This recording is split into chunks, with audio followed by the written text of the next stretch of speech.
Hello and welcome to a Smurd video, and today we are looking quickly at the Amazing Spider-Man Omnibus, and this is called a Todd McFarlane Omnibus because he does a majority of the art in here, and David is the writer, the talented writer, and between them they produce an amazing run.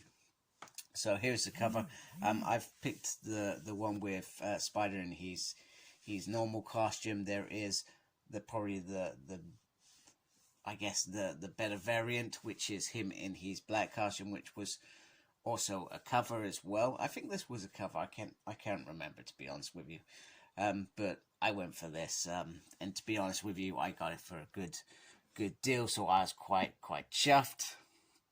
So we got the usual Marvel Omnibus, Amazing Spider-Man there, and then down here we have Venom on top. So for the first time, more than 800 pages of pivotal Spidey material by groundbreaking creators David and Todd are collected under one cover. I can't remember if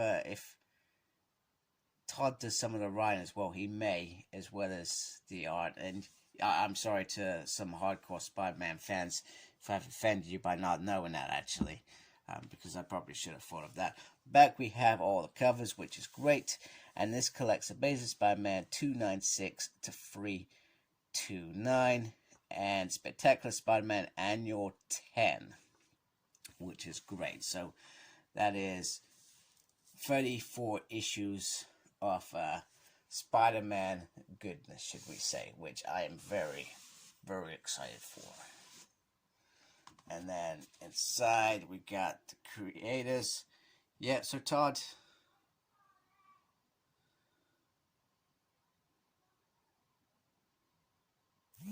I can't remember if Todd writes in there. And then we got a little synthesis about this as well, which is great. And underneath, this is the cover that I was talking about, the black costume, which is beautiful on the side there. And then we got the normal there. So that's, I'm just going to change my camera angle. We can have a little look inside.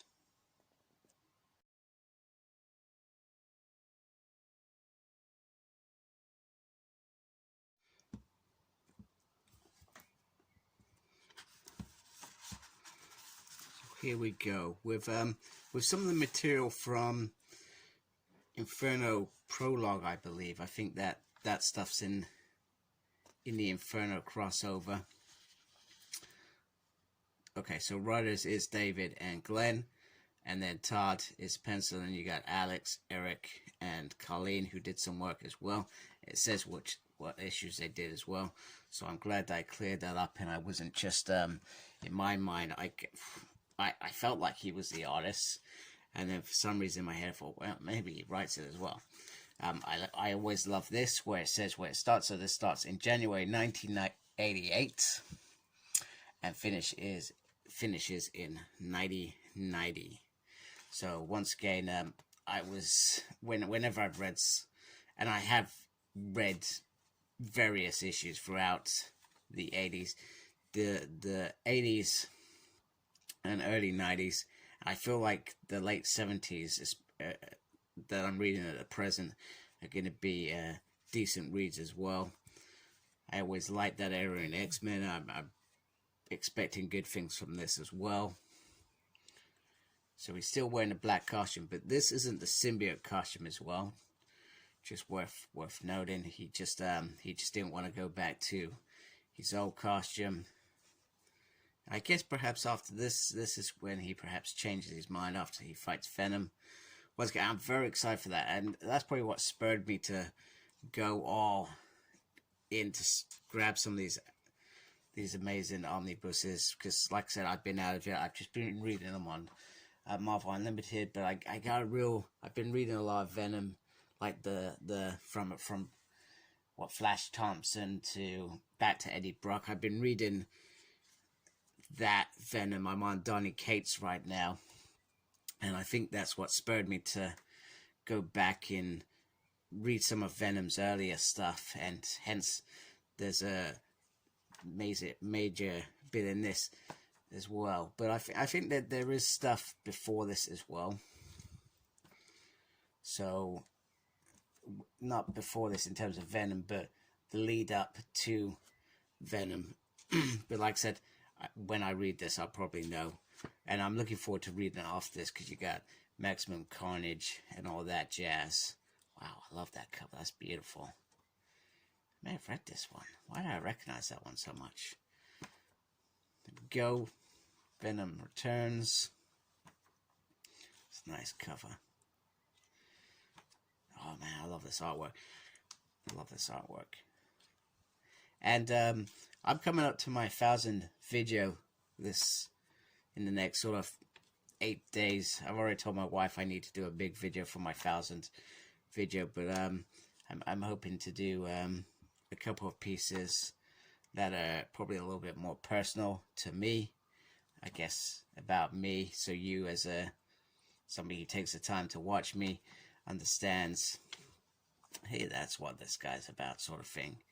This is how he got into this. So a couple of personal things about me will come into this, which perhaps makes me a bit more human, because I'll be honest with you, I do sit behind this camera most of the time, mainly because I don't have the facilities to sit the other way around. I don't feel like I would show you what I want to show you, hence why I don't do the people bit, apart from rare occasions.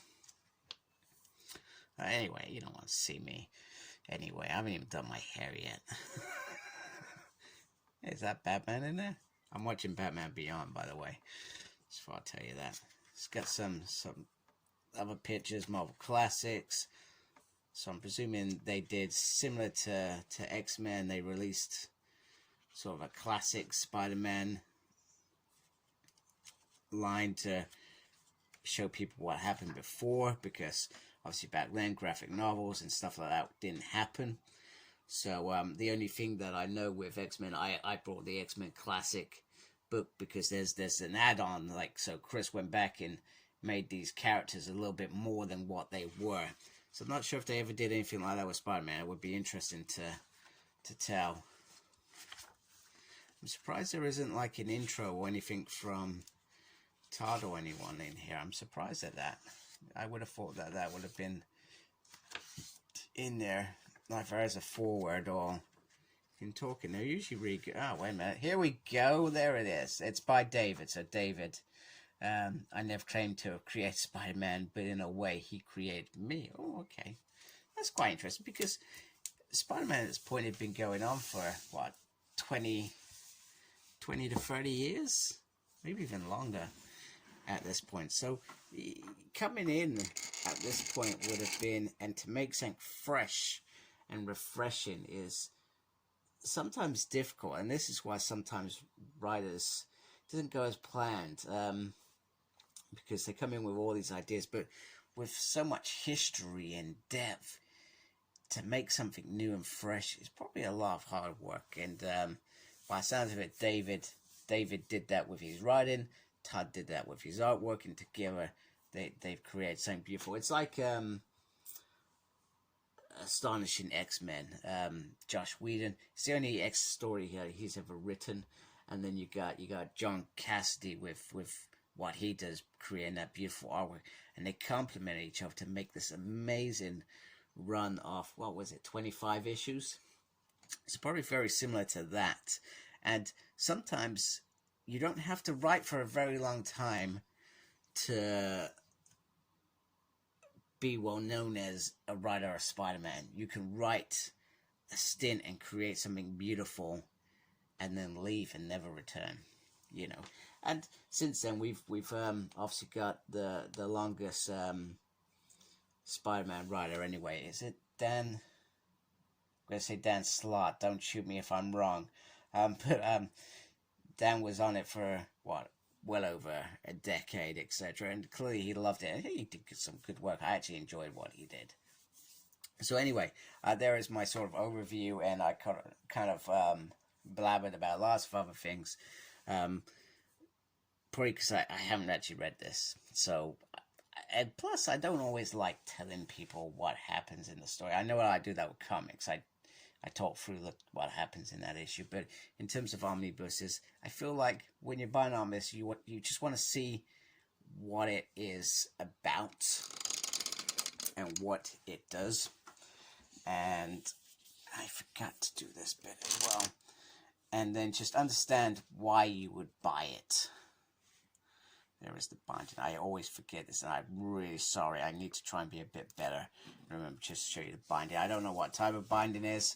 I'm not that clever, but just wanted to show the binding. So yeah. So in terms of omnibuses, I feel like if I tell you the story, why buy it?